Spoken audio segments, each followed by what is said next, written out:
পৃথিবীতে হাজারো দৃষ্টান্ত আছে, ভালো মানুষ খারাপ হয়েছে, আছে না নাই? আছে না? আছে। একটাই সমস্যা, তারা ঈমানকে ধরে রাখতে পারে নাই। কেন? না বুঝে না শুনে ঈমান এনে বসে রয়েছে। এরকম মানুষ আমাদের দেশে আছে না নাই?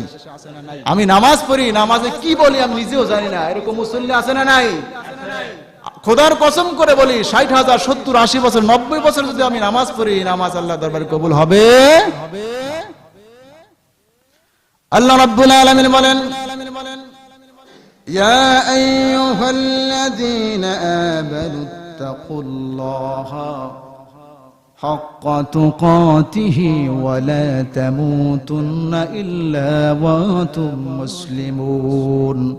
মুসলমান হওয়ার জন্য আরেকটি শর্ত হলো আল্লাহর সাথে আত্মসমর্পণ করতে হবে। কার কাছে? আল্লাহর কাছে। আল্লাহ রাব্বুল আলামিন বলেন, ইনিল হুকমু ইল্লা